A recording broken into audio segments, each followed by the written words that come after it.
Culotta and the Prince, Wednesday's edition of the vlog, showing off the chairs in the studio. Shout out to Dennis Denicola. There's a fourth one over there, too. Unbelievable.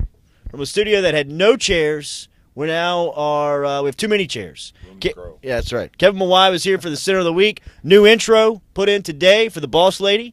Derek Panamsky, DJ Welter set in for the first hour. Really impressed with DJ. Yeah, really impressed with DJ.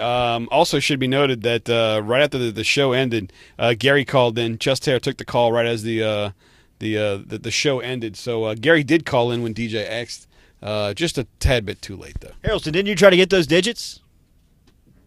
Go ahead. Yeah, I'll go ahead. Yeah, I'll say yeah. Tried to get Gary's phone number. The dude hung up on me. So it was real awkward. I got shut down by Gary. So I'm a little pissed about that. I think that confirms the fact that you probably ran him off, because I'd have probably asked for the number and he'd given it to me. Kevin Mawai was here for the That's right. He's a Caddyshack fan. Gary's a Caddyshack fan.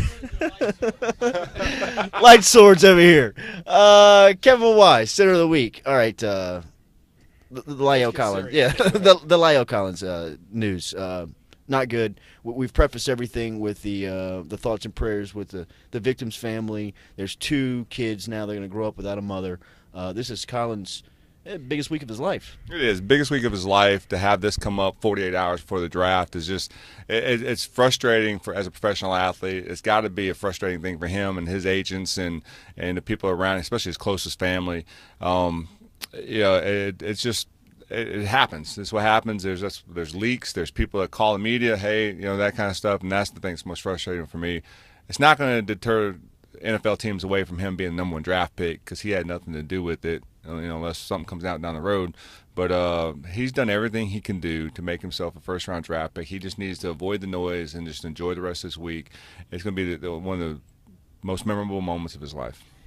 At what point do you, and I think this probably separates the good ones from the great ones, right? I mean, once you get drafted, many people looked at it, that's the accomplishment, right? But we talked to somebody last week, we were saying, look, once you get drafted, that's just where you're going to land, and that's when the work starts. That's true. You get drafted, and you're going to get your signing bonus. It's hands down. That's you're getting a first-round draft pick sets you up for the rest of your life. The work starts the day you get there next week. You'll get drafted on Thursday, Friday, Saturday. You'll be in minicamp next week, and then you kick it off. That's when you realize that how far behind you are from a guy who's been doing this for 12 years or 15 years. It's a job. It's a grown man's world, and the work starts the day you step foot onto that team facility, and that's where you become a professional, not just a pro athlete. Any pro can get drafted. It's where you become a professional at the trade and the craft that you've been given. Think Lyle goes in round 1? I think somebody will fall in love with the fact that he can play, the versatility that he has. I don't think we're talking about him being top 15 or anything of that sort like he could have been before. I think he'll fall a little bit, but I think someone still sees the versatility, the ability that he has. And I also believe that somebody who really wants him and who really likes him, they've spent all day yesterday, all day today, and all day tomorrow making enough calls to feel comfortable. Because again, like we talked about on the show, it just takes one team. One team drafts, one team fills his name on the card, and he's a first-round pick.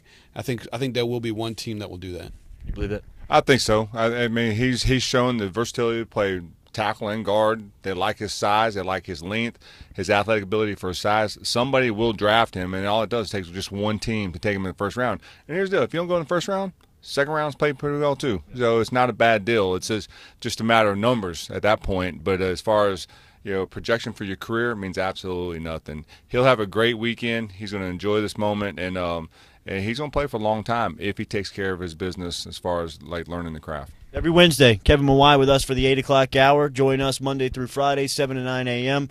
for your morning drive. 104.5, 104.9 ESPN Baton Rouge.